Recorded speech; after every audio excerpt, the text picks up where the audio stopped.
Inverurie National Park. This meeting is being live streamed. It'll also be available online at a later date. If you're not happy with this, please leave the meeting now. Before I hand you over to the chair, I'd like to confirm formally that we've held an election and Ifor Glyn Lloyd has been elected as chair of the authority and Edgar Wyn Owen will be vice chair. So congratulations to both of you. Over to you, Mr. Chair. Thank you very much. And thank you for the opportunity to take the chair. It's a great honor to be here in this position, in charge of looking after an authority, which means a lot to me. I'd like to thank Edgar Owen for his work over the past 2 years and also congratulate him on his election as vice chair. I'll still learn a lot from him. I've learned a lot from him and I'll still learn a lot from him over the coming year. Any apologies for absence? Yes. Meryl Roberts. Thank you very much. Item 4, the corporate update. Yes, thank you, Mr. Chair.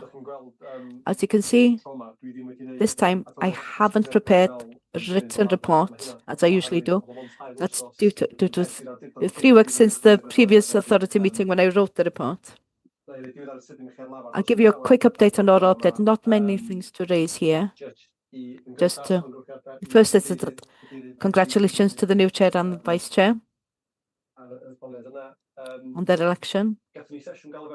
We had the drop-in session in the place regarding the place in the Oakley. There was good response, and quite a few people from the local community came in and responded positively.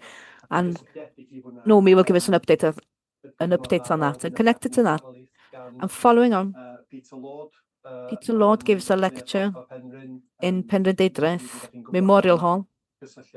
You know about Peter Lord's link with the Castell. It was a great lecture. We had some problems with the translation, and Naomi was brave enough to translate for us on the evening, so thank you, Naomi, for that. Just out of interest, I went to a meeting in Cardiff last week. The Wales Nature Service, something which is trying to be set up across Wales. It's early days. We've expressed a great interest in this. They've received, I think, almost £500,000 from the National Lottery. They want to cooperate with us on several of the matters in Wales. I'll give you an update on that, but something to keep an eye on. And lastly, for myself, lots of people are aware that this is Iwan's last meeting. You've been with us for a number of years, and I know you've all worked very closely with him, and I've been fortunate enough to benefit from his advice over the years. So I'd just like the opportunity formally to thank Iwan for his service. Thank you. Great. Can I ask Iwan to say a few words? It's a good opportunity for him to do so.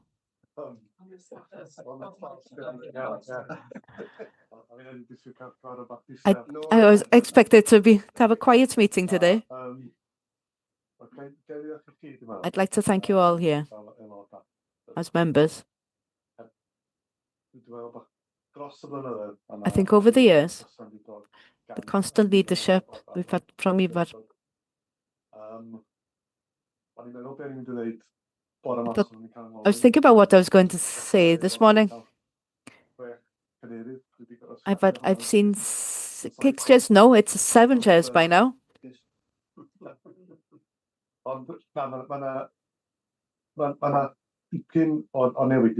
There have been quite a few changes to members, but there's also been consistency. And I feel that that's the great strength.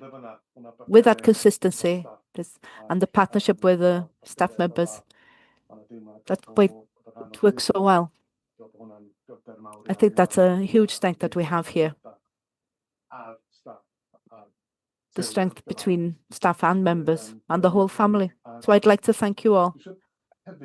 And I also want to draw your attention to the fact that I've been here for 22 years. But during this period, we haven't had one public standards review. And that shows the commitment that the members have, that you have as members to the PAC. And it's been a pleasure and an honour to work here. So thank you very much. Thank you, Anne. You've hit the nail on the head, really. We do feel like a family in the authority. And also like to welcome Bethan into her new role. You've handed on the baton. I'd like to wish you all the best in the future and all the best in the caravan as well.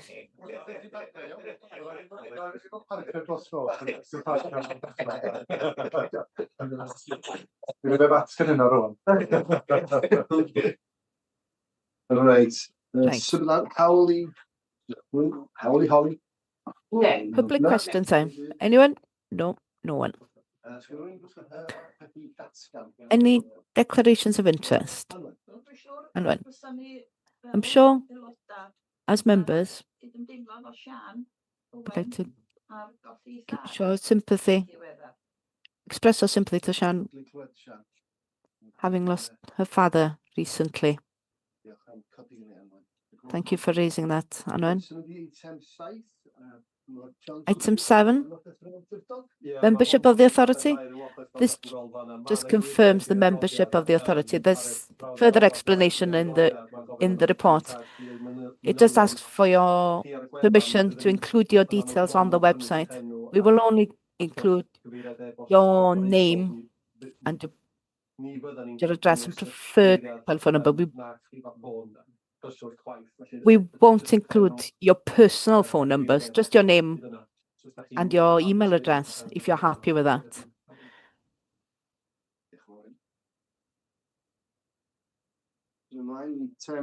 So move on. Item 8, minutes. The meeting was held on the 29th of April. I take it that those are correct. Anyone like to second that? Thank you, Edgar. Can we have a show of hands? Thank you. Matters for information arising from the minutes. Anything from those? No. Item 10, action sheet. There's nothing there. Okay, ideal. So we'll move on to item 11, appointing members to serve on committees, panels, working groups, and external representation. Thank you, Chair. As you can see from the report, this is for appointing members to different committees, panels, working groups that we have as an authority, excluding the Standards Committee, which they're appointed every 4 years, so we don't need to do that today.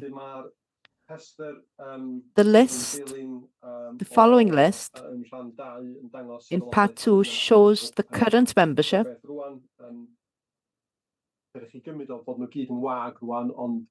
You should take it that they're all empty at the moment, but usually we continue with what was there before last year, but obviously you can change it. You know, we start from on the premise that it's appointed. Do you want me to go? Do you want to take everyone through it, or what would you like to do? As you can see, the committees, Planning and Access Committee, all members of the authority, Performance and Resources Committee, all members of the authority. I've mentioned the Standards Committee, so we don't need to appoint for that committee. So moving on to the panels, The first one is the single scale status appeals panel. So we need 3 members and 2 reserve members. Can I just draw your attention? The Standards Committee. Other Paul Roberts, his term is coming to an end in June this year. So there is an option, and if you agree, and if Elfed agrees, to extend his term, I propose that we do so, and I'll second it, yes. Elfed was on the screen. We'll note it. We'll note that as an action, and if he isn't happy with that, we can bring it before the next meeting of the authority. Yeah, so you should do you want to take us through this single scale status panels? The Standards Committee take that decision, so we don't need to do anything. Okay. So we move on to the visiting panels. As you can see, north and south. It's up to you if you want to change anything. Do you have current members there, or if you'd like to change anything? The visiting panels, north and south, 2.2.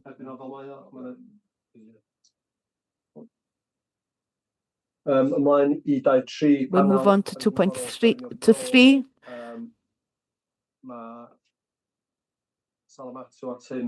Sam and Tim are on this panel.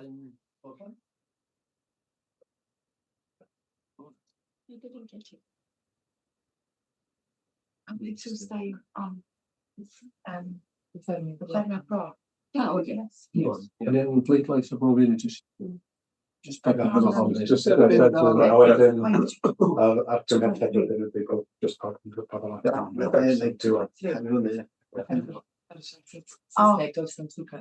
Okay.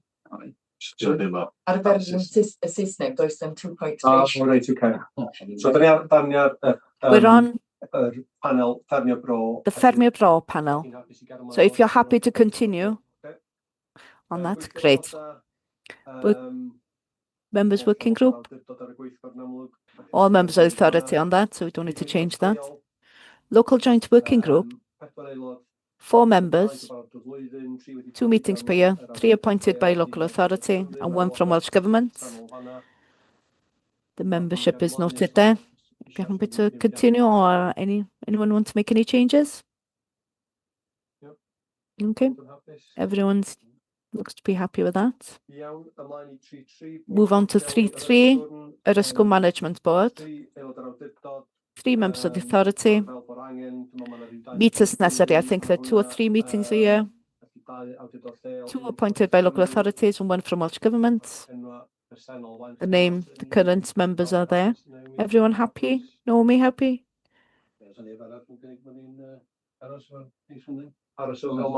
We'll continue as we are. Okay.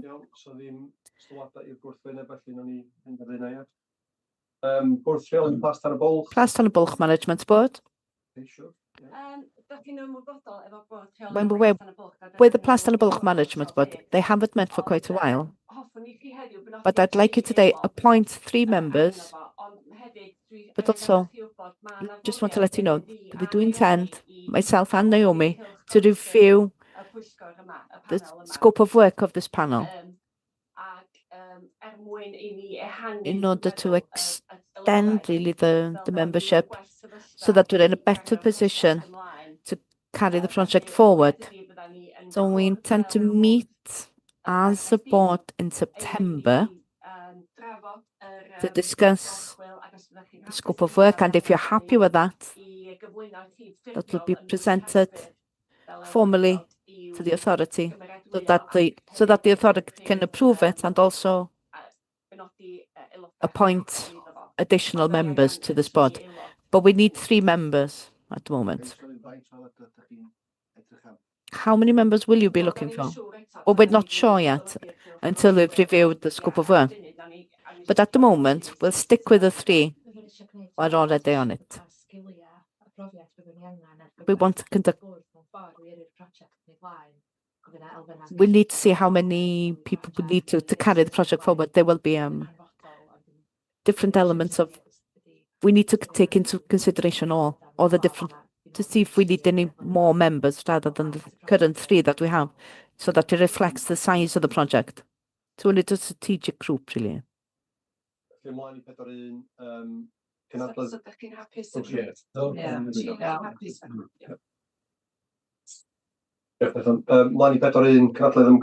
to 4.1. Llygyd Celyn and Tryweryn Consultative Conference. This hasn't met for quite a while because we have other ways of engaging with the communities and the different members of the community, but we will carry on with the group just in case we need it within the year. You can see the membership there. 3 appointed by local authority, 1 from Welsh Government. Everybody happy?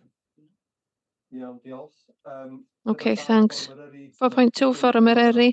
There are 5 members of the authority there, 4 meetings a year, every quarter. Chair, Vice Chair is on it. 2 appointed by local authority and 1 from Welsh Government. You can see the members that are already there. Suppose that we leave it as is. Local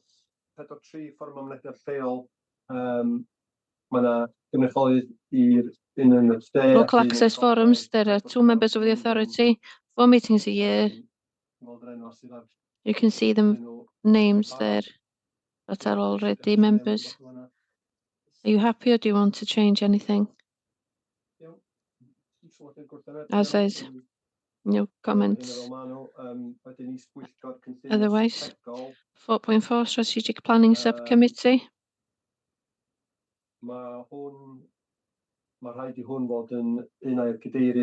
This has to be the chair, vice chair, or chair of the Planning and Access Committee. The chair of the authority has been attending over the past year, as I understand it.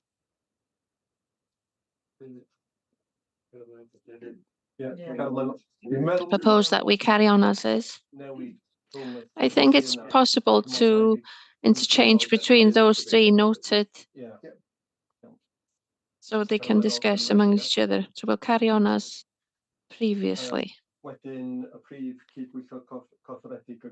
And the North Joint Incorporated Committee, chair of the authority usually attends, so we don't need to change anything there. There are 2 that have been nominated on the other 2 committees. That is well-being, economic and well-being, and the strategic planning subcommittee as well, under 4.5. And it's the chair that has been elected onto that, so we'll carry on with that.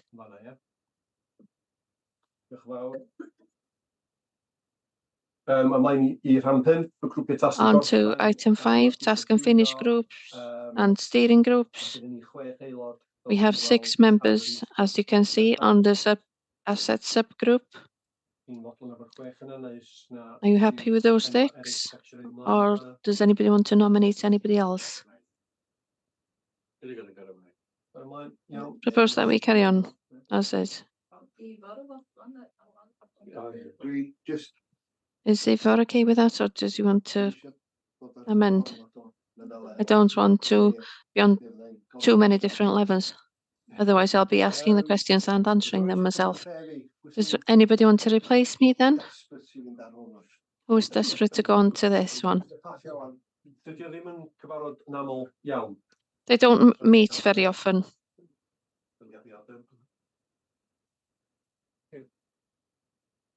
There's a membership of 6. I think we could have 5, but it's better have 6, probably.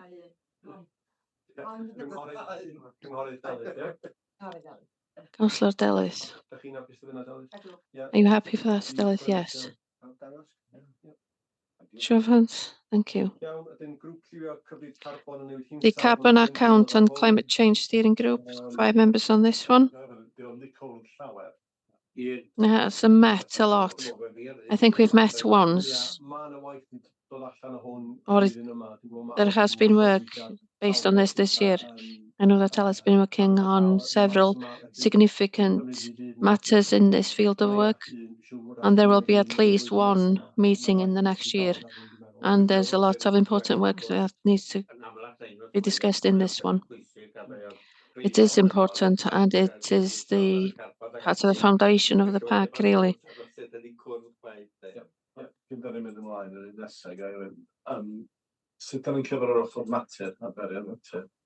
How do we look at nature recovery? There's no group based on that at the moment, but this is certainly something that we should be looking at. Is that something that we could bring back to the authority? Because it's on the radar, that's a gap at the moment. I do feel there is a gap. There are so many different groups on different levels in the landscapes in Wales, in Welsh Government as well. So I think we should map that out first and then decide. It's certainly a field of work that we've looked at in detail, and it is complex. We'll come back to you on that with a recommendation on proceeding with that as members. Just note that then, please. So with the carbon group, are you happy with the membership, or do we need any changes? No, I'm just thinking that I'm just to echo. Yeah, I'm just thinking that the nature group can be merged with the climate group. If you work on it, it just will be a subset. It can actually conveniently go under the climate change group. Yeah. So you think about it. And then I'm going to propose, looking at 5.2 and 5.3, I wanted to suggest maybe for Enil to move to place names. She has done an article recently that went viral, and I feel that she's passionate about place names. So if she would like, maybe we move her, or she can be in the 2 groups. I don't know, but I think she's very passionate about this. I'd like to be on this group, but it depends if anybody else wants to come off the group. It's up to them. I'm happy to come off the group, and I'll go elsewhere if anyone wants to be on the group. With nature and carbon, we'll have a discussion internally as members and see if we want to limit both groups, or do we need 2 separate groups. We'll consider that. With regard to the membership, are we changing anything regarding 5 members there? In relation to the remit for PLAS? Perhaps they could deal with the remit in PLAS, and in relation to what we're going to do with regard to extending or not. We could discuss it then, so that it comes under one item. So I'm happy to swap with Einir from the place name steering group onto the carbon steering group. So there's a proposal there, Einir, to exchange places. Yes, I'm happy with that. Everybody happy with that? Thank you. And then we have the other bodies. We have individual members representing the authority. Some don't meet very often, but they we still need representatives. Others do meet more often. So the Trawsfynydd Site Stakeholder Group, Delyth, you're on that? Are you happy with that? Yes. Joint Council for Wales. Louise, you're on that? Are you happy to carry on? Thank you. The Campaign for National Parks. Just agreed that the 3 national parks authorities of Wales are represented by a member of the authority who holds the Secretariat of the National Parks of Wales. That's us at the moment. And so we need 3 nominations. 1, in fact, 1 name for the 3 authorities. Tim has put his name forward. Is everybody happy to go along with that? Which one is this about? Campaign for National Parks.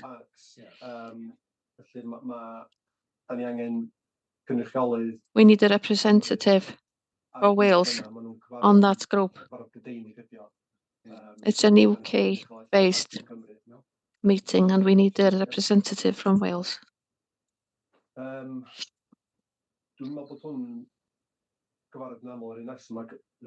next one doesn't meet all that often. That is the Alliance for Designated Landscapes Wales. I've never attended a meeting on this. I don't know if it happens and we're not a part of it. Do you want to remain on there? I'll make inquiries if you like. And the WLGA 6.5, 1 member, Councillor Louise Hughes at the moment. Carry on. Okay. 6.6, Penllyn and Sarnau. Special Area Conservation, Louise, you're on that. Happy for that. The Eryri Transport Parking and Active Travel Provision Group. Einir, you're on that. Do they meet quite often? I'm not 100% how often the group has met recently. Einir? I haven't attended any meetings, ever.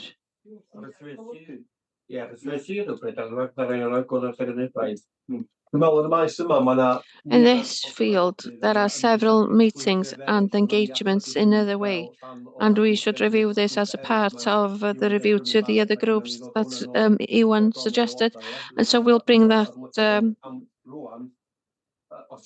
for discussion in the future. If you like, leave your name there, but if there are ongoing meetings, obviously I would like to be included. So 6.8, Strategic Forum of the Energy Island Programme. Elfed isn't here, I don't think now. He's had to leave.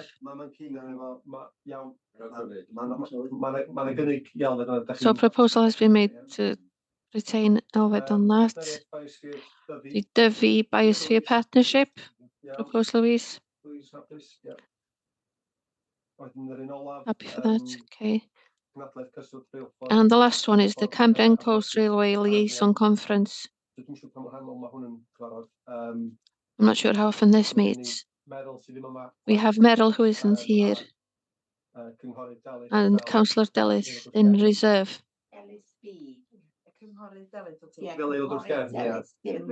Councillor Delyth Lloyd Griffiths.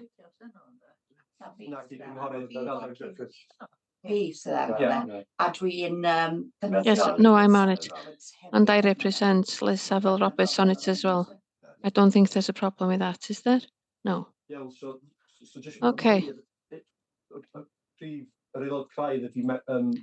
So the core member there is Meryl and you're in reserve. We happy with that? Yes. Thank you very much for that. We're going back to 4.5, scrutiny. I think it's supposed to refer to the Transport Steering Group. And I did think that there is 4.5 It refers to the strategic planning subgroup. And we've mentioned the strategic planning already. The two subcommittees is the Economic and Wellbeing Subcommittee, Strategic Planning Committee as well. We don't have a vote, but we are able to attend the discussion, obviously. So it's the chair that's been nominated to represent us on that group.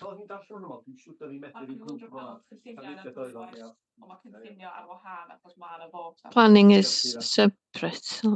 Oh, thanks for that, Kira.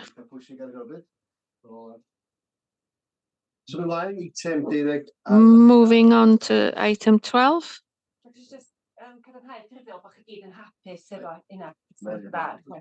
Can you just confirm that formally that you're all happy with that?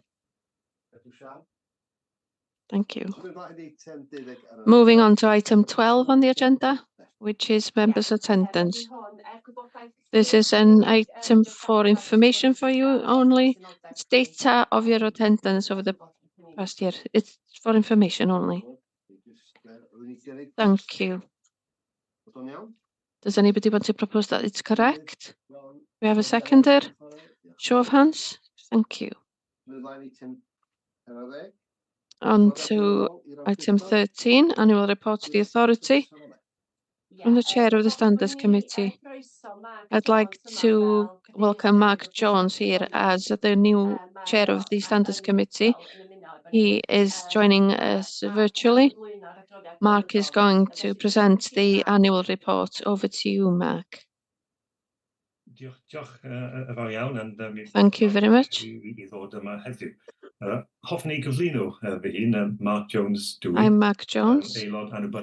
I'm an independent member and the current chair of the Standards Committee. And the other members include Councillor Elwyn Roberts and Councillor Niawen, who represent Councils Gwynedd and Conwy. And hopefully Councillor Elwyn Roberts will be happy to continue on the Standards Committee, like Iwan mentioned earlier on. Also, Naomi Lewd Thompson, who has been appointed by Welsh Government, and Mr. Robert Gwilym Lewis is a vice chair, and the recruitment process is ongoing to fill that post. I will continue in English, if that's okay. Terms of reference of the Standards Committee contain two general functions, namely to provide and maintain high standards of conduct by the members and co-opted members of the authority, and also to assist members and co-opted members of the authority to observe the authority's code of conduct. We do have a number of specific functions which are detailed in the report. In 2020, the remit of our committee was expanded to include an additional statutory responsibility to prepare an annual report of how the committee's functions are enacted and discharged, and hence this is the report today. Together with Iwan, who's given us great on advice during this time, advising the Standards Committee, I prepared this report, which has been considered by members of the committee prior to my presentation. Moving on to the report, excuse me, we met twice during the year and considered members' training on both occasions.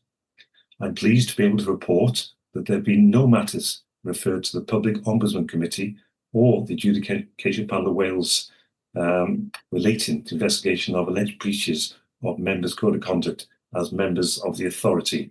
And it's quite remarkable to hear Iwan stating earlier that during his 20 years at the park, likewise, there have been no such occurrences. I'm further pleased to be able to report that there have been no instances during the year where the authority's members' local resolution procedure has been invoked. The committee carefully considered the contents of the annual report published by the Public Service Ombudsman for Wales, and the committee considered that information should be sent to members on a particular matter that had arisen in another authority in order to both raise awareness and also to inform members of further training on the issues raised were available on request. An email in this regard was sent to all members. The committee also considered a complaints monitoring report that gave an insight into the nature of complaints received, and we explored whether there are any established trends that would be useful to members. The committee granted dispensation to Gwynedd Council members and Conwy County Borough Council members, allowing them to take part in the determination of issues in certain limited circumstances. The committee also considered a report containing monitoring declarations of interest made by members as part of its remit in monitoring the operation of the Code of Conduct. Additionally, the committee considered 2 updated draft policies prior to being adopted by the authority, namely the anti-fraud, bribery and corruption policy and the whistleblowing policy. And finally, all members of the committee attended a training session on single status appeals. And Cadeirydd, that concludes my report. I'd be happy to take any questions if there are any. Diolch. Diolch yn iawn. Unrhyw sylw neu gwestiwn? Does anybody have any questions or comments to make? Can we have a show of hands then? So, Sorry, Joe, I missed you there. oh, sorry. I thought you said show of hands, Joe. No, Sorry. it's fine. We were asked for a show of hands on the English translation, just to note that. Sorry, I think she made an error. Said it before, calm down. Felly, gai just rwy'n I gynnig bod ni cynnwys yr adroddiad yma? Can I have a proposal that we accept the report? Can we have a show of hands, please? Thank you, Mark, for your And hard work and due diligence. Diolch yn fawr. So fydd I eitem P14 ar agenda. on to item 14 on the agenda. Bethan. This is the annual report that we create on how we've implemented the Welsh language standards. It's in 3 parts, as you can see. The first one is the summary. I've included the highlights of the work that we've undertaken within the past year. That is the executive summary. The second is about how we have met those standards and how we have kept data safe. Before I ask you for questions, I've noticed that some of the tables in part 3, some of the tables headings are in English before we publish it. That's my own cut and paste. So I'd like to welcome any comments that you'd like to, or observations that you'd like to make. Otherwise, the recommendation is that you approve the report and gives permission to publish it on the website. Anything arising from the report? Can we just thank you very much for a comprehensive report? Proposal, can we have a show of hands? Thank you. Oh, can I just ask a question? 2.4 about the myth busting project. I mean, what sort of myths? Well, a myth really ydi pobl yn meddwl na budget It is when people think that they can't work for a public authority because the people think that they need Welsh language skills, that they're able to write poems, etc. That's not true. So we try to encourage people who have language skills, but who don't use them, say a lot, but they are suitable to undertake work in the authority. Their skills is better than they think. They don't have to be perfect. Those are the type of myths that we're looking at and trying to myth bust that as such. And also for young people so that they can see a value in the Welsh language when they leave school, then they can see the type of jobs that they can get in Welsh language. And this is the type of things that this project has tried to tackle. Felly, na i fynd i'r bleidlais. Ewch chi dipyn. Moving on to the Dangos yn y panel ar ôl. show of hands. Thank you. So mlaen i eitem 15 yn y agenda. On to item 15, Gweithlu blynyddol, pennaeth blynyddol, annual government statement. Head of Administration Consumer Care was again. So this is the summary of the governance elements during 2025-2026. This meets the internal controls and the audit elements that we have to meet as well. This will be included in the accounts later on, but before then I'd like you to look through it and approve it if you are happy with it as our annual government status, and it will then be published on our website. So I welcome any questions or observations that you may have on this report. Cwestiwn sylw? Any questions or comments? Nagoes? Eilydd? We have a proposal and a seconder. Can we have a show of hands in the usual way, please? Thank you very much. 1 ar 15, diolch. 1 ar 15. 16. Diolch, Cadeirydd. Thank you, Chair. Dangosyddion perfformiad. This is the performance indicators. We started gathering these last year. The government asked us to gather these so in order to compare them with the strategic grant letter.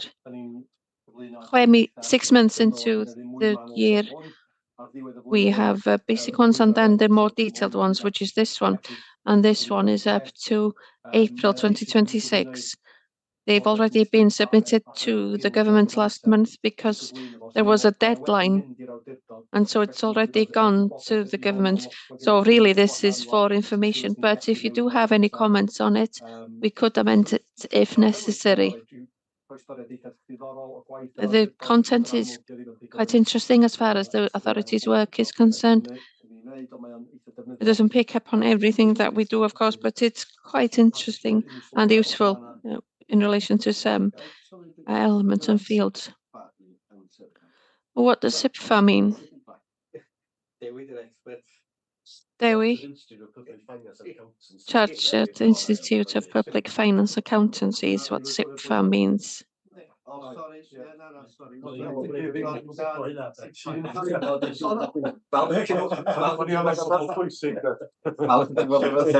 Ti'n sicr yn gyda'r tipad o'r doedd yma?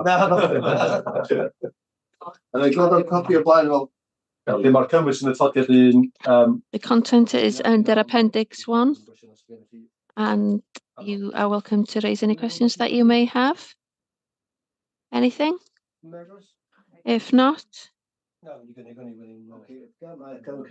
no, I have nothing to comment on. I was just going to propose that we approve it. I've got a question, if that's all right. It's about supporting the shift away from private car use. Well, you know, we live in a very rural landscape, and public transport, sadly, doesn't serve all our communities particularly well. You can get some places, but you can't make the return journey. So I think going down that route isn't exactly practical. You know, a lot of people have spoken to me about this, and I just don't think it's sustainable for our more rural communities.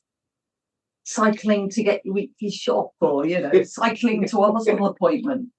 If you live in Trawsfynydd, then you've got to go to Ysbyty Gwynedd. I mean, it just seems okay on paper and in principle, but putting it into practice is going to be almost impossible, I should think, for our communities. And that's my observation, really. Yeah, agree. I think that what I'd say on that is obviously we are dependent on the cooperation with the local authority with regards to transport and Trafnidiaeth Cymru as well, with any matters regarding public transport, because we're not the main body on that. We contribute to the discussion on that. There are different groups which discusses. We do attend a few meetings on this.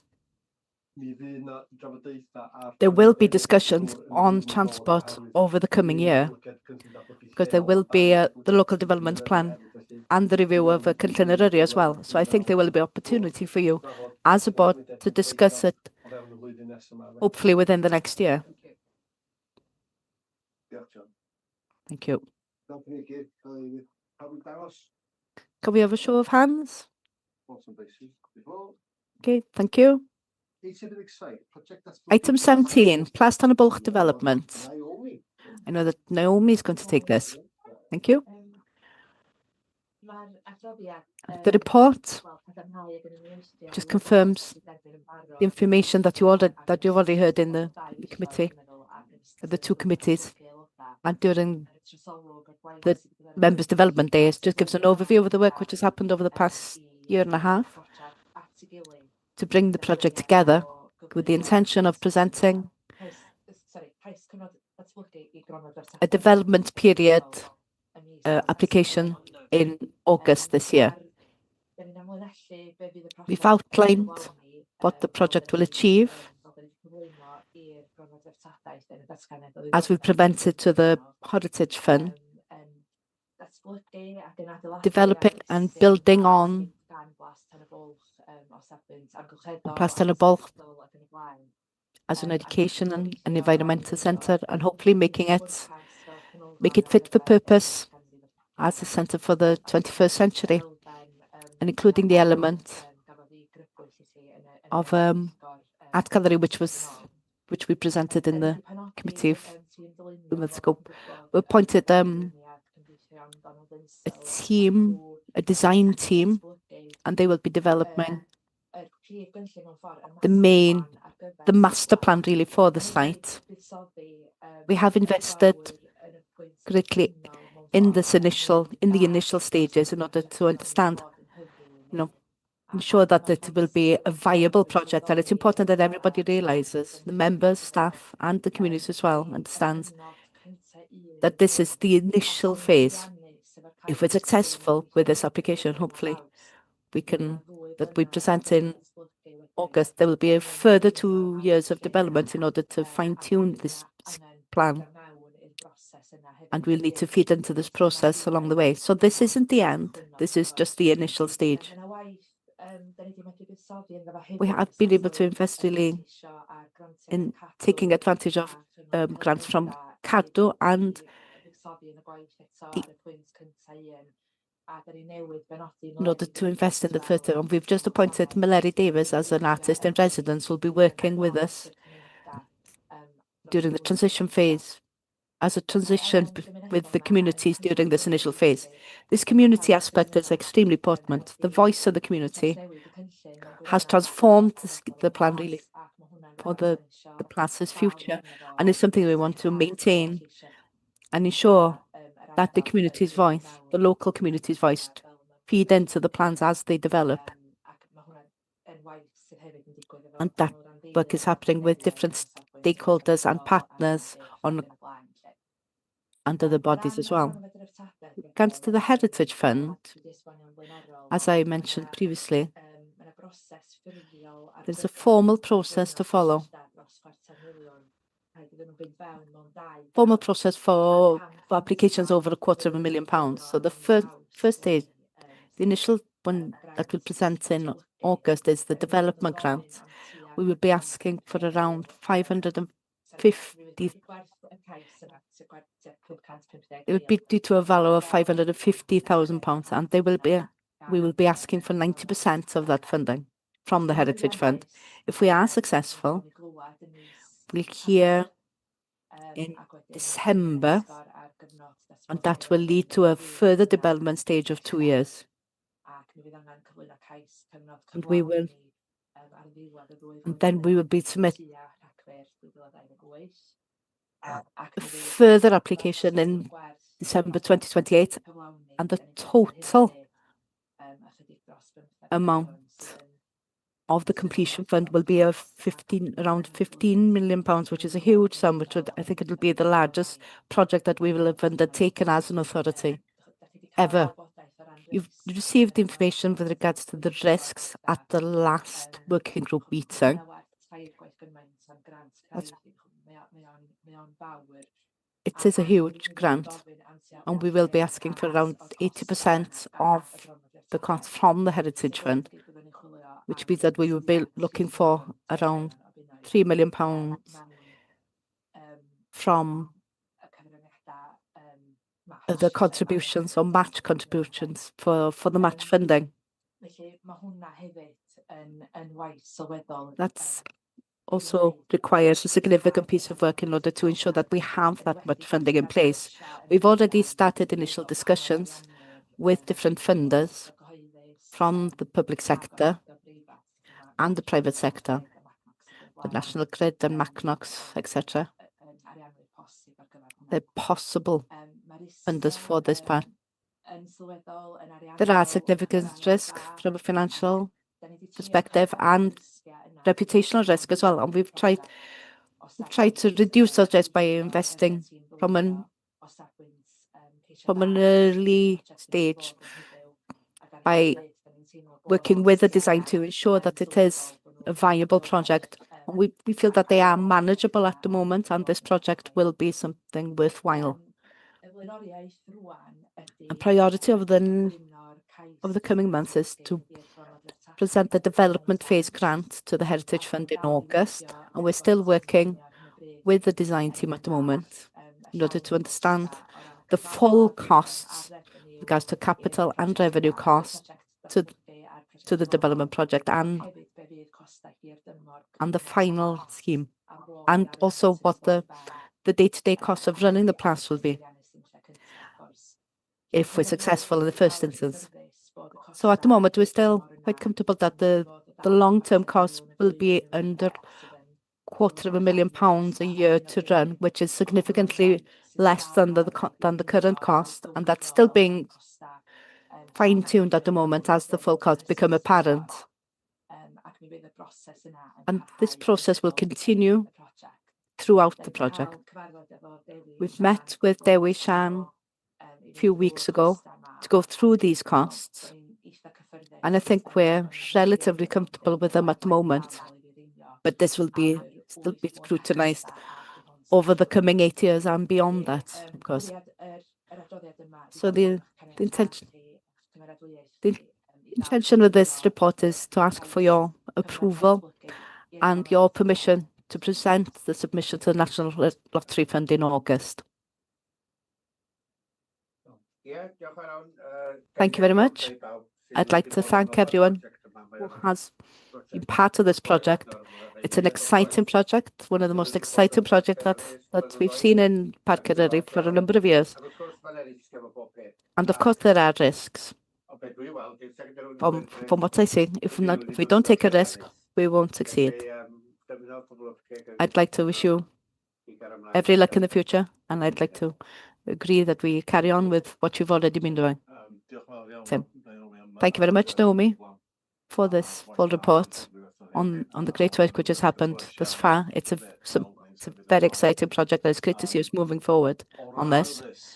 With regards to the risk, I understand there is a significant risk, but for me, we've reached a time now where we should put a structure in place now, which includes getting people around the table so that they're part of the process.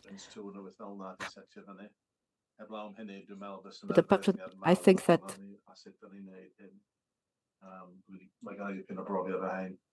I have some experience of running significant projects if I can help in anything, but I think it's important that we have a project structure in place with different officers and members with formal roles as part of this so that we can manage the risk as we move forward. But I do support this.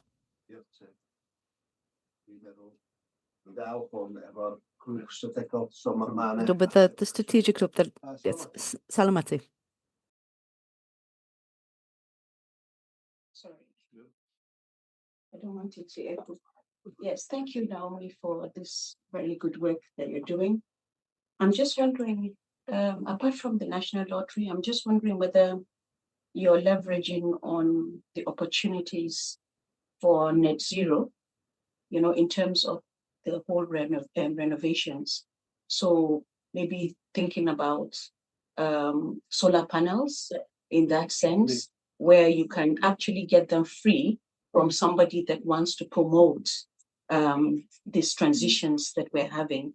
So if you look at all the renovations you're doing and see the aspects that other people, other providers can come in, then you can save some of the money from national heritage to do other work. So that's just what I wanted to add. But it's fantastic so far. Thank you very much. Well, Naomi. Yeah, diolch, Naomi. Just a quick question. I don't really understand from the time frame how you're expecting people to be engaged over the long term of the project, because it ends in 2034, in 2026. So what happens throughout that time with people's use of the building, engagement in the building? How does that continue over time? So I'm just reminded because they were talking about the Sagrada Familia this morning on the radio, and they were talking about how it's 5 generations who've worked on that, but they've had continuous engagement, and actually all the visitors who come to that are paying for the finishing of the build of the Sagrada Familia. So it's just, I just would like to understand that, because to me it's like, is it just going to emerge like a chrysalis from a chrysalis, this butterfly, or are we going to have this continuous engagement with the property? That's a very good point. And the Sagrada Familia is a very interesting comparison. We've learned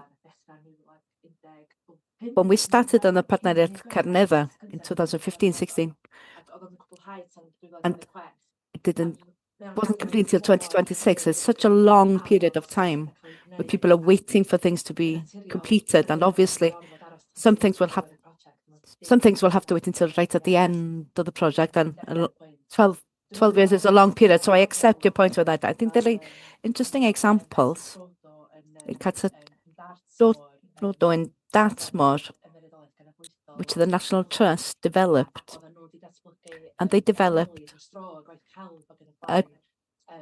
artwork and during the period which hid half of the building whilst it was being redeveloped, but that we need to plan for that really. I know we have held a discussion but what will happen in the near future there won't be any new tenants. No, but this is all needs to be planned. We need to plan for this, and we need to think about it over the coming months. But I am aware that it is a long period of time.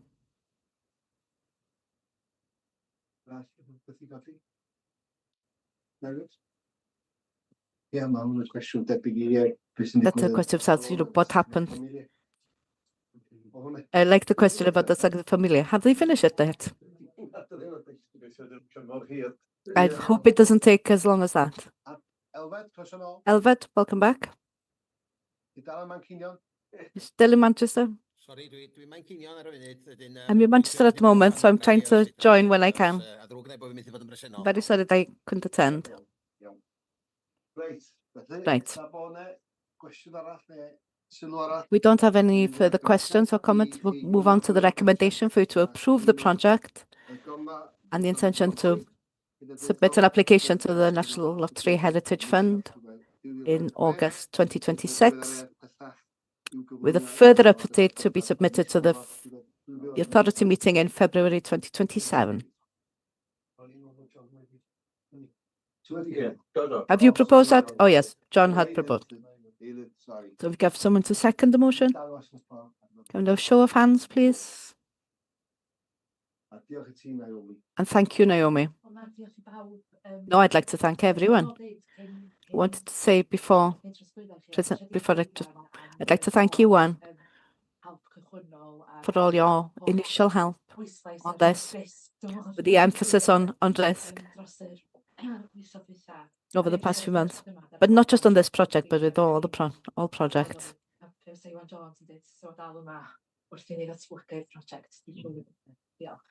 Wow. So Tim, okay, we move on to item 18. Thank you, Chair. It's quite a concise item, just to bring the policy and strategy and plan before you to be adopted. This has been discussed in detail. I'd like to thank the members who are in the asset subgroup we adapted and expanded and tied it in with the protecting nature, which is central to this new plan. It's in 3 parts, which outlines the policy and the document and then the management plan, and then feeds into that. There will be an annual action plan where we discuss with the management team where the priorities are. Some of the current priorities are there. There is more emphasis on the fund. There have been costs in Llyn Mair, which needs to be undertaken this year, which is far higher than the initial estimate.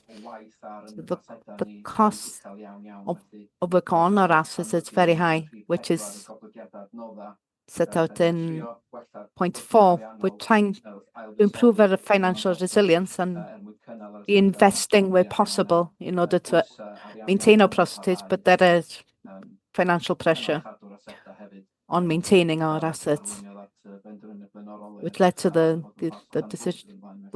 decision to look at the Plastan of It all ties in together. But with those few words, I'd like to propose that you receive and adopt the document. I'd just like to praise you for all the work which has gone into this. A lot of work has gone into this. It's a very complicated area, and I've been part of the group who've discussed it with others around the table. A lot of good work has gone into it, and then it's an excellent document at the back, and I'd like to propose that we adopt it. Would anyone like to second? Anyone else like to speak? If not, can we have a show of hands? I'd like to thank you. There will be challenges where the climate is having an impact on our assets. Moving on to 19, item 19, Information and Communication Systems Strategy 2026 to 31. And the head of Information and Communication City is... I was looking for you, but I couldn't find you. Thank you, Mr. Chair. So it's just like to adopt the strategy. You received a copy already, so I'm not going into detail on it. But the main points are that we want to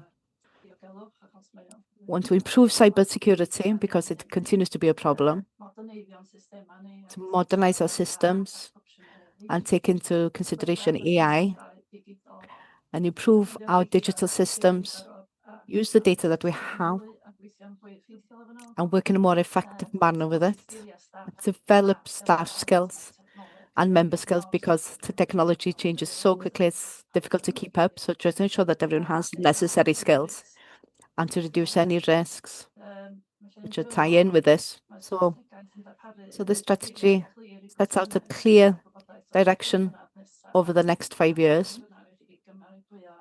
And I'd like to recommend that you adopt the strategy for the next 5 years. I'm happy to take any questions.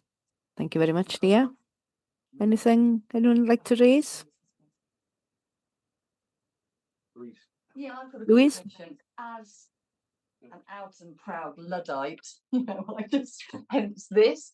You say that you offer people, or are we included in that, offering people a chance to improve their technical skills? Because I don't have a natural affinity, and so any help you can offer me.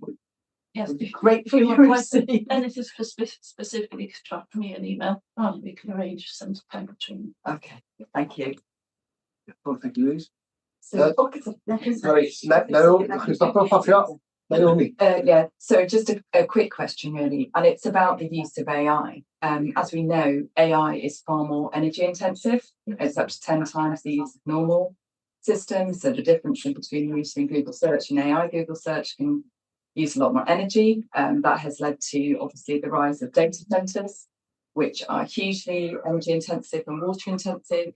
So using AI is not just a decision about whether you have a tool, but it's also an environmental consequences decision, what you're going to use AI for. So if there's something where you can do it in another way, which is more environmentally friendly, we should definitely be making those choices, and we should understand that AI is not free. It's got a cost attached to it. So I just wanted to raise that. Diolch, Megan. Na, sure, Elizabeth. Anyone else like to? Yeah, no, yeah, point great. Yeah. Oh, sorry, yeah, Delith. Sorry, Delith. Thank you. It's great to see this moving forward, and there's so many challenges that we're facing with. But what doesn't jump out for me on this is what exactly the challenges are. Are the business systems that we have in place, do they talk to each other? Are they all in the cloud? How much work is put up in the cloud? I'd like to see more of that, really. You said they'd say that this is important. It's quite obvious, think, oh yes, they're dealing with it. But I'm sure that you are. But I don't think in this strategy that it enables us to really understand what the challenges are. You know, do we need to move into a large business system, or are they all different systems? And also, regards to the time, all these different, the milestones that you want to achieve. I know this is a 5-year strategy, but what do you want to achieve in year 1, 2, and 3 in order to meet these challenges? If you adopted it, Beth and myself will sit down and draw up a timeline, and with including more detail and include targets on where we're going from this. But it also depends what happens with the PLAS as well. Because I'm sure that the challenges are huge. You know, just make sure that we all understand that. Back to the AI. Yes. You know, if we don't use it, we'll be held back. I use it quite often, to be honest, with a lot of things. No, I have to check with it, things. But for someone like myself, who isn't great with IT, I use it. So we have to use it. No, we can't say that we're not going to because it's not good for the environment. I think we'll have to move on with it. I think AI has come to stay. That's the truth, and it's not going anywhere. We're just going to go. Sorry, I'm wanting to speak after you. Okay. So, what I would recommend is probably to get an AI specialist. I was able to engage with somebody yesterday who was telling me all the pros and cons of different apps to use. He recommended something that is called Claude. And he said even the US is the one that the government and whatever is using because of the high privacy issues. So I think you need somebody to guide you with AI and to help you with the effective use of AI. I think over time we will see that the energy efficiency will be improved because it's new. All of us know how bad it is doing now, but I think eventually it will be improved. But while we're at that, it's important to look at other ways that you can maximize efficiency of energy within the building itself so that there will be trade-offs here and there. Yes. We will need to get someone external to help us with this, yes. Because, it uses data which we don't want to be made public as well, though. So we have to be careful with that. But we will be getting with someone to help us on this aspect. We have a policy, an internal manual, internal AI policy, which is on, but we need to review it as we move on. This is It's moving forward very quickly. About data and energy. There are other models that are coming on board now, not just data centers. There are basically they're taking graphics, they're buying energy off certain graphic cards and networking. So you haven't got one big data center. You've actually got a network of energy being used and storage from graphics cards from these gaming computers, which is amazing, really. Delyth. Yeah, diolch yn fawr. Thank you. Nes i digon ffodus yn Ionawr. I was lucky enough in January to get Ond hefyd hyfforddiant diogelu, safeguarding, digital safeguarding training, but also training on information on and how other countries were interested in our information, even though we think that our information is on a low level.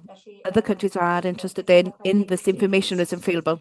Like in LinkedIn, for example, I found out that we could be targeted through LinkedIn with people expressing interest, say that they're interested in what you're doing and the information that you provide, and you think that you're giving it to friends, that it's actually being used against us as a country or whatever. So I'm just thinking, could we think about training, not cyber security, but the security of the information that we use? Because I came from this training that I followed in January. I went off LinkedIn because I was so concerned.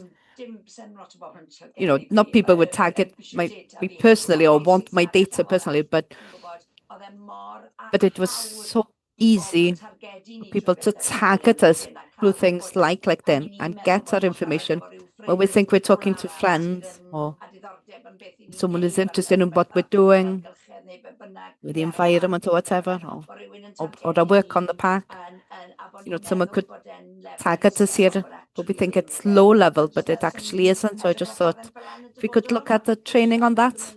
We have held courses recently to members and staff members in cooperation with Welsh Government and other national parks. There will be more of these developing as we move forward. Thank you very much. We also have courses on ELMS, and you as members have access to those. Those would be very useful. Elwyn, and then thank you, Chair. I'd like to congratulate you on taking the chair. AI, I've got no idea what this is. AI for me was artificial insemination. I'll have to try this AI. I've got no idea what it is.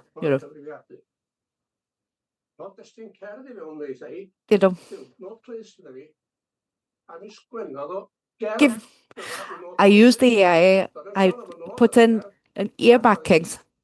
Asked me to write me a poem, and it wrote me a poem about it. But it's, young people can use these to complete their schoolwork and write poems for it. But that's all I've got to say on AI, really. I wrote a song about Tryweryn in less than half a minute, and it was great. But how were they with the Cynghanedd? It can't write Cynghanedd yet. There was something on Round Around, wasn't there? Where pupils had used AI on Round Around. So just one other comment was about the ethics of using AI. So as a lecturer at university, I know that Sally knows this as well. You have to get all of your students to declare whether they've used AI in the creation of anything, because otherwise it's plagiarism. So there's also that consequence of using AI. That's included in the policy that we discussed. Beth sy'n brawychus ydy 40% o'r swyddi. What's scary is that of about 40% of the jobs now is increasing because of AI in different places. Yeah.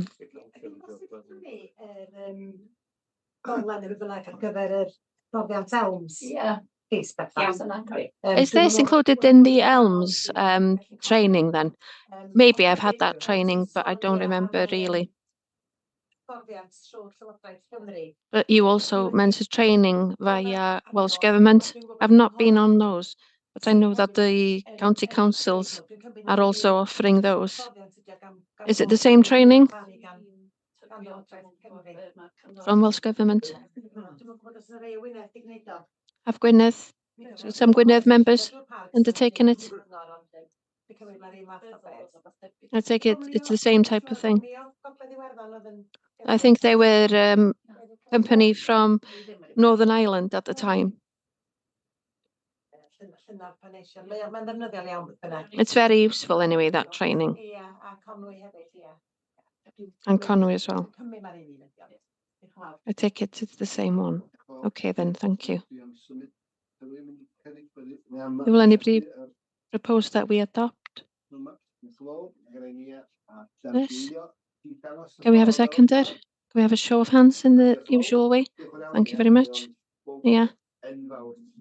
That's a huge subject, really, to be fair. A new world.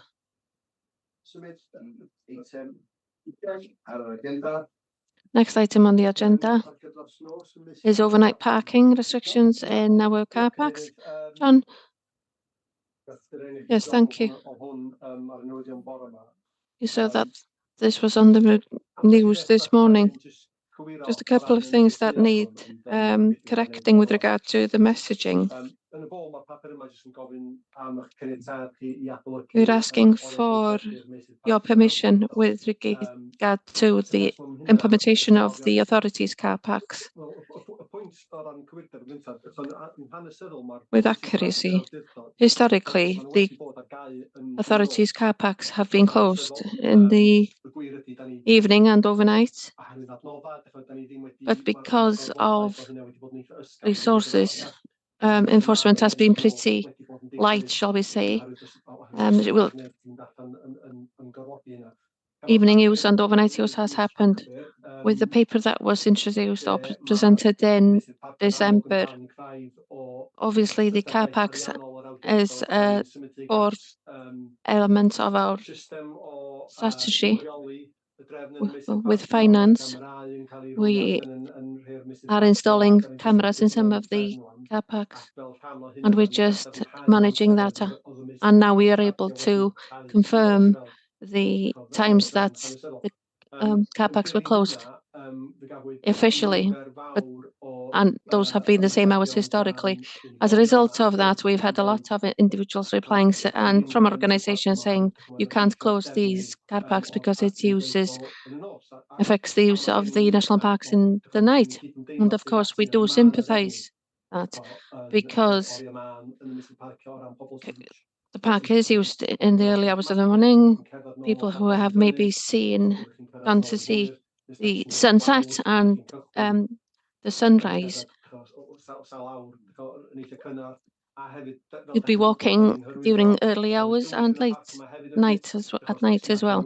And we promote people to go out and see the Dark Sky Reserve as well, and the super quality of skies at night that we have in the national park. I think it would be it's not necessary basically for us to close our car parks. This is a new decision now. We accept the points that have been made by people, and I think that the car parks of the authorities should be open all the time. Where we need to make a difference here is those who car or vehicles, and those who go out to enjoy the park, and those who actually go out to stay there overnight. Say, there's not one easy thing that we can do to get to grips with that. But what I'm asking you to do today is one, that we keep our car parks open overnight. In the majority of places, there are exceptions, of course, and those exceptions that we voted is Llangower and Llyn Tegid. And one is because of the pressure. Two, if you go to see Llyn Tegid, you don't need to be there 3 o'clock in the morning. We can close it for restricted hours, and in Llangower as well. So hopefully that will stop the overnight camping. And it'll be undertaking this as a trial period or a pilot period. If you're happy with that, we'll be looking at other areas in the area as well. And so that's the proposal in relation to that. We're also asking you to give us time to cooperate with other organisations and look in detail at the issue of camping overnight and staying overnight. The provision, we are of course reviewing the local development plan, and the council have been looking at different sites for, in fact, over the past few years, and how that affects our plans, where people empty their toilets. There are issues like that we're concerned about. Is there need for provision for that?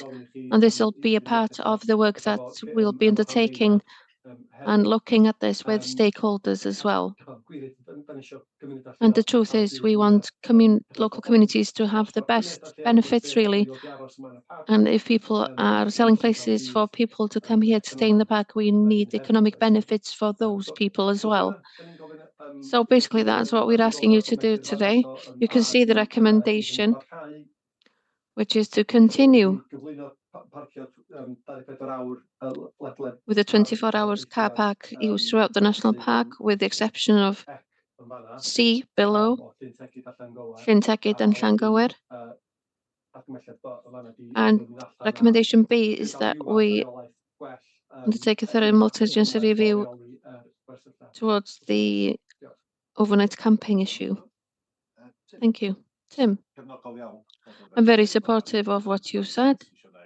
It's work that needs to be undertaken, but it has to be done correctly. There could be big gaps that we can fall into. I've been surprised with some of the social media issues where people put camper vans up and thinking it's fine for them to park in lay-bys, etc. And that they should have a say in this, and that they should have a right. So we really have to be careful to make it clear. If you don't have a legal right to be in these places, then you shouldn't be there. I've said it a few times before, but the carrot in relation to the places where people can stay needs to be a good one as well. Looking at restrictions in Llangower and Llyn Tegid is a good idea. I think we should look at other ways as well, where we should be firmer and make exceptions in other areas as well. For me, it's very important that we take a holistic approach to this, that we work with NRW, Gwynedd Council, the councils. I was driving through Ysbyty Ifan the other day, and in the place where that was built by the National Trust last week, there were 4 camper vans there that had parked overnight. I was returning from my mother's house, and it is a problem, and it's something that we need to get to grips with and sort it. Otherwise, it will be a problem for you. I won't be in 2 years, and those who will be here in 20 years. I'm very supportive of what we intend to do. There are mixed messages in this country. If you go on the North Coast 500, you can park anywhere, but basically. But for some people, it is confusing for people. It's up to us to get the message right and convey that. And this is the start of the process. Thank you very much, and I'm very supportive as well of the recommendations here. There was something on Facebook or one of the social media over the weekend. I don't know if it was Wales Online or not. Somebody had written a piece saying that the limitations will or restrictions will be on the car parks. The comments underneath were ugly, and that Wales is not happy to have tourists in the country. They were really ugly comments. Like Eva said, it's really important that they educate why these restrictions are in place rather than them parking everywhere. We have to emphasize the fact that waste is one of the biggest issues. As a result, toilets and general waste as well, or litter, and they don't actually pay to stay overnight somewhere. If the tourism levy comes into force, they won't be paying towards that. People need to realize that they can't get everything for free in this world. And that's really important. And I've said it before several times. It's really important that we cooperate with the county councils especially, because we don't want to push a problem to other areas. We need consistency. And as you know, John, there is a major problem in Llanrwst, in Parc Gwydr at the moment. There are 8, 9, 10 vans parking there consistently every night. And there are camping spaces in our listed campsites, and they're complaining that they're quiet. Like Tim said, we have to take a holistic approach to this, but we have to collaborate with others and education and spread the message as to that we're not against tourism, but it does need to be managed for obvious reasons, and people don't understand and realize what those reasons are. We've had a discussion really recently about this. And the roads that come into the park through Conwy and Gwynedd, there are problems there as well, where there are hotspots. I really do believe that it's better to attract them, like you said, with a carrot than handing them a bomb. Delyth.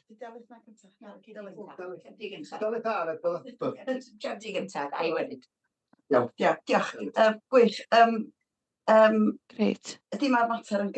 Yes, it is a complex matter, of course. And the headlines here and the headlines that have been in the media is that we are as an authority are deferring making a decision, and it's a complex matter. I just feel I kind of understand why it's being sent according to the recommendations, and there be reporting back after reviewing the multi-agency work, reporting back to the members by the end of the year, and see the results of the pilot scheme being reported back to the members next year. How difficult would it be really to have more definite dates to say that we are coming back to this when next year, that we are a bit more precise rather than being ambiguous? I do realize why it's been worded like that, but all of the eyes out there are on this, and I think it'd be good to tighten that a bit. With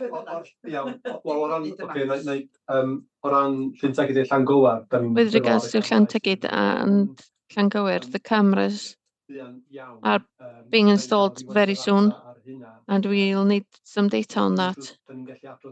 I don't know if we can report back on this year, Edward.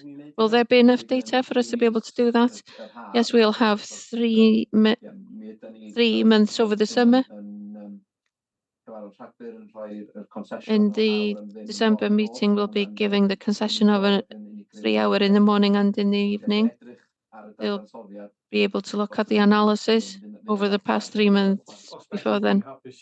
If so, I'm happy to report back to a working group or the authority in December. We'll review how things have gone on the ANPR trials, and there's a working group. We'll report back on Llangywir and Llantegyd on the 9th of December. We'll change that then. And in the same meeting, that gives us enough opportunity. I left it open-ended because of the multi-agency discussions and because there's times where things can take a long time and drag along. But having the target of 9th of December is a pretty sensible target. Just a bit more detail in the wording, really. Okay, we'll report back then. Okay, thank you. It would be interesting to know from councils in England who have banned these from going onto their land to see what the effect is on the areas where these are. Because they have the same and similar problems. They have banned them from certain areas in England, and it would be interesting to know what the details are, why they've responded in that way and banned them entirely. I just wanted to say the same thing, really.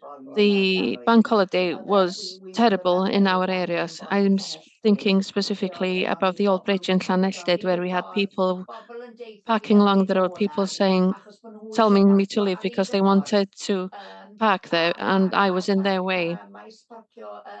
And there's a car park in there as well, and I think that contributes to the problem by attracting people there, and they throw away the litter there. We had a terrible litter problem. The council agreed to take the litter that was there from that location 3 times a week, but within 24 hours of them removing the litter was out of control again. There were hundreds of people there on Wednesday afternoon on that small site, and I saw people in camper vans bringing their litter and just spilling it out along the road where we had bins, county council bins. It's been a problem in several places in Meirionydd during the bank holiday. I'm just adding to that, really. It's in our area. I spoke to people as to why they're here and what they were hoping to do. North William people understood that it is a location in the national park and respected the environment, but other people were pretty ugly, pretty critical, and insisted that they had the right to park on the highways for their own entertainment in order to use rivers and private land. Something has to happen because we can't have that situation repeating again in our areas. In Llanelltid and Bondy specifically. I know that there have been people working in the Llyn Tegid area who have seen things that they've never seen before because it was sunny. It's definitely a problem. I'm glad that Delyth has thought about setting a specific date because this can't continue. I'm already concerned about the summer and what we're going to do with all of this litter. People think that they have the right to park on the highways, and we need cameras in every location where the park has car parks, probably, maybe. I wasn't supportive of this initially. There seems to be more strategy. When people come here, they like the views, they come here to walk. We have not changed the planning policies for about 30 years. Before COVID, there were just a few camper vans. By now, everybody has a camper van or a motorhome, but our policies haven't changed. So by now, it's like a field full of cows. If you have a field full of cows, one that fills, then the cows will just barge through the hedges and go into the road. And that's what's happening with the vehicles. They're going onto the roads. We have to look at camping policies and open more places in general. And then we can look at the car parks. There are plenty of places where you can go camping and it will create economic benefits for local people, and then we can close car parks in certain places because there are places for them to go. If we look at it, we don't look at it strategically and on the policies, I can't see how we can close car parks and say, you can't park here. There's nowhere for them to go. If I can't camp here, I can't camp elsewhere. And differently to the rest of the Wales, the national parks, you only open for a month that you'll open a car park. if you go into other places in Wales, it's for 3 months. So we're limiting ourselves. I know that Powys opens a lot more places for camping and caravans. They look at it more strategically. I know that we don't want to majorly change the park, but I remember when we were looking at the glamping policy, people said, oh, there will be glamping pods everywhere. That hasn't happened. And so it doesn't necessarily mean that this will happen with this either. First of all, we'll have to look at our own policies before we blame people for coming here. Are there places where we can open places up for with the campers and with the tents within the park? And then after doing that, we can think we can now close this car park because you now have places to go. Things have changed since COVID in general.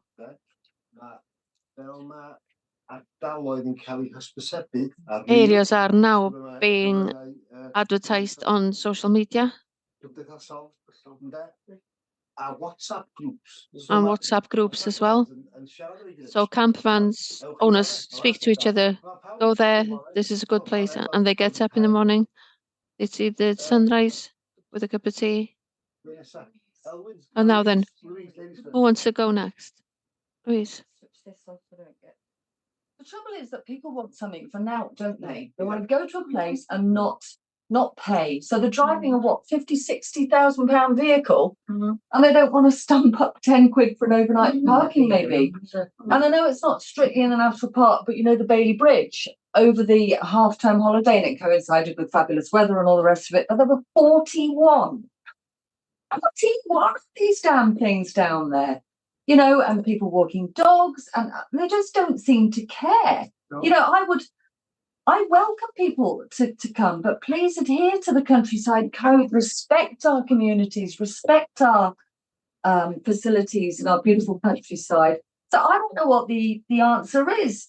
You know, in Europe, they have a different way of dealing with it, and maybe there's a different mindset over there. I don't know, but people want something for nothing all the time, and that's where we've got to do it.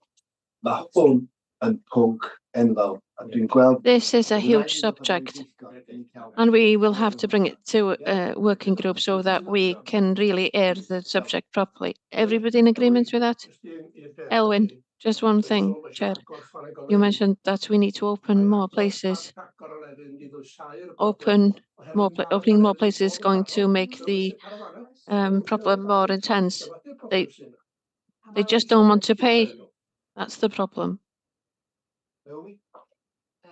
Yes, just a quick one. Can we use the ANPR to work out who's in the car park overnight?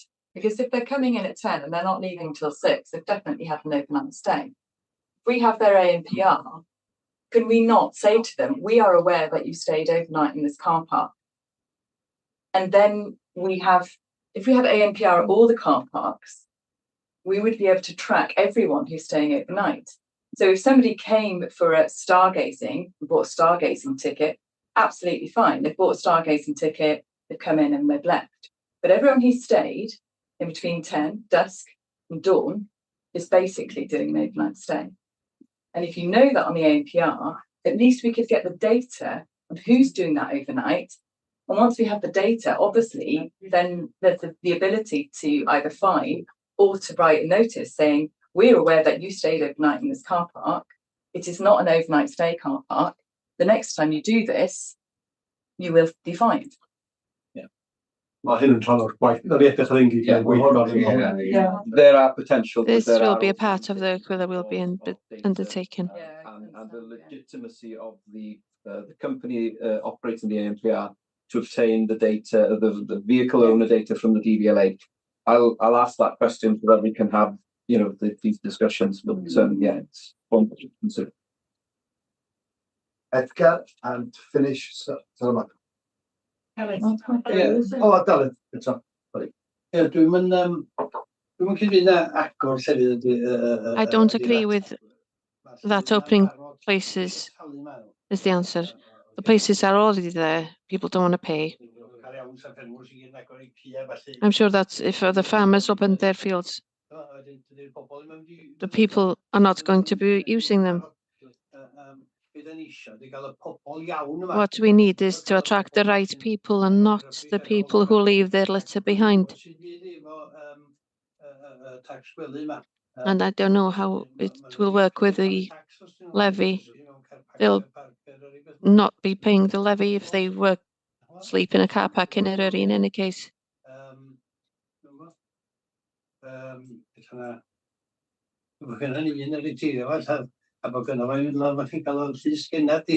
Perhaps, since we have somebody who's retiring, perhaps we should call him back in as an ambassador. Can I declare now that I've never stayed in a car park overnight? I am one of the responsible owners, and that's what we want, and less of the people who leave their litter behind. Just wondering whether it would be beneficial to have like an ad hoc committee to look at this case critically. A working group, whether we can put it under the assets group or you can create just a temporary group, because there are so many ideas coming across the room and this needs work. We have not exhausted what we are saying here.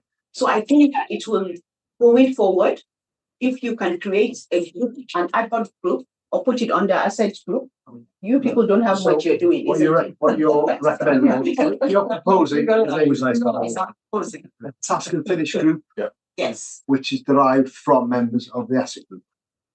it could be, or just Well, a lot of interest. yes, there's a lot of interest in this room, Okay. and there are people that are Can I just propose that we stick that as an agenda item on the gweithgar? Is that sensible? Yeah. Dwi'n meddwl bydd gweithgar yn y penderfynu. Dwi'n os chi'n gallu gosod sefydlydd. The working group can make a decision, but you could establish a task and finish group today so that you can have members as a part of the process who will report to the working group in December. And then if we need a formal decision, then we'll decide then. To come back on that point, I'm happy with that. I think what we need as part of this process is we have officers who are aware of this problem. Angela, Edward, Kira, Johan, they're living this on a weekly basis. And there are lots of stakeholders and partners that we are aware of and we're working with. We need to have those discussions in the first place, I think, so that we can progress this matter and get the opinion of others. We need to talk to the councils and other people. And so if we cannot rush into establishing the group and having the discussions internally on an officer level first, and then that type of group would be very useful afterwards. So an agreement has been made previously that a paper will be going to the authority with the information by Delith. And so you could include in that paper, I know it will be a longer paper, that you want to include a specific group for this specific matter. Everybody happy with that? Can I make another proposal first of all? I think we should bring it to the working group, that the staff look at it urgently, because this is a priority. In 2 months' time, the visitors will update. Then we can discuss this in the working group, and then we can bring it to the authority meeting afterwards, because this is make or break. We really have to look at it urgently. It is a hot potato, not just on social media, every element. And we need to look at it very quickly. So can we ask that the officers look at this urgently, and that they bring it to a a working group with everybody's suggestions, and that we bring it to a public meeting so that we can decide on it eventually. But we shouldn't wait long on this. To confirm the process, first of all, it is getting a priority. We do have to make these decisions based on data, not on emotion. We need time to gather the information so that we can make good decisions and informed decisions. And that is happening. A lot of work is ongoing on this already. You may not be aware of all of the work that is going on and all of the work that's going on with partners. I do accept your point, John. I think the best thing to do is to bring this to the authority in September with a structure. We can make that recommendation. And with the carbon group as well. We can bring that to the September meeting, and discussions will have happened over the next few weeks. Staff and myself will have those discussions. And we'll make a recommendation with regard to what working group and how often this group will meet. If you're happy with that, that will give us time to speak to the officers, and we can have a timetable to see where we're at. Will there be enough members on the group, on the working group? I'm talking about the authority. We'll discuss it in the working group.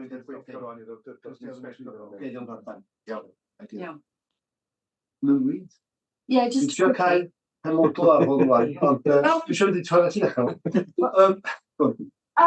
I take what Tim said, but about the data, but there is a lot of emotion under this. Because when you've got, Llyn Tegid over a bank holiday, we drove part through, and it was absolutely swamped. There was hardly a space on the water, let alone the car park. So, but local people do get emotional and angry seeing, you know, our communities treated like this, and that has to be taken into account. So, are we agreeing to do nothing over the summer then? Yeah. I mean, maybe we should engage with them and say, you know, what do you want from us? Aros a minute. It is. It is being priorities now. We are working on it now, but a lot of things happening on an officer level. We can report back on that to some extent, but we'll put the structure in place in September. But the things are happening. A lot of work is happening now as we speak. Just want to talk about emotion, but when you get up in the morning and you can't get to work, or tractors can't go through because of there are problems, you know, emotion will surface. You can't take emotion out of this because it does annoy a lot of people who live in the park. And if you live in the national park,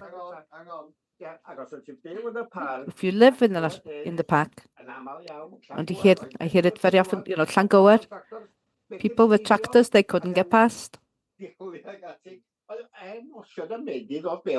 Emotions will come to the surface. You can't, if you live in the national park, you know, emotion is a large part of it. And that's why we're talking about Llangower and Bala. But if we take a decision based on emotion, it will take a bad decision. Delith, what does emotion mean? Just a very small matter to add some information.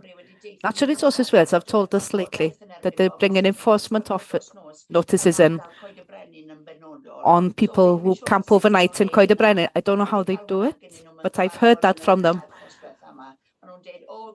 A meeting 3 weeks ago. They don't have problems in Coed y Brenin because they've brought enforcement notices in for people who park there overnight. It'd be great to work with them to find out how they've achieved this, if they have done so. Watch this space. I'd ask for a proposal to the recommendation, please. The recommendation has changed now. to add. So we're going to bring a paper to the authority with a structure proposal in September. So the recommendation will include that aspect. Is everyone happy with that? Does that include asking authorities in England what they do as well? Yes, that'll be part of the work. Can Elwyn second this? Anyone? Elwyn? No. Tim will second it. A, B, C, and D. Can we have a show of hand in the usual manner? Everyone in favour?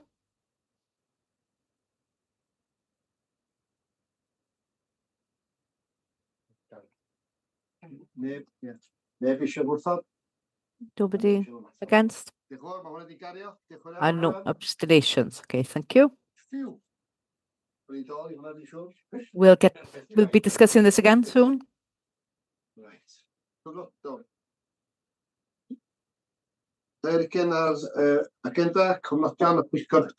Minutes of the Performance and Resources Committee. Can I excuse myself, please? In fact, if anyone wants to take a comfort break, now would be a good time. Is that okay? Yeah. Thank you.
Personal. Welcome back. We move on to item 21. Performance and Resources Committee minutes. Just to approve the minutes. Proposed and second. Thank you. Can I have a show of hands? 22. Members Working Group reports. The same manner. Anyone like to accept and second and show of hands? Thank you. Standards Committee report. Any questions? No?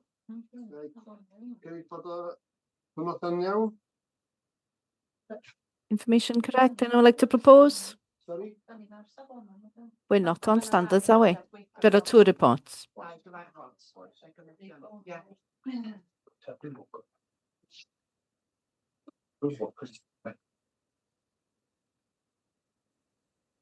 Everyone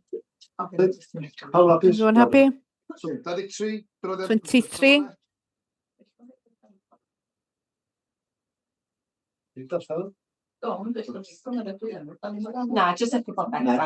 Just for information. Just make a note of the content. Show of hands, please. Again, local joint working group.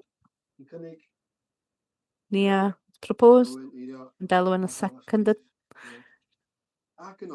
And last item, meeting of other organisations.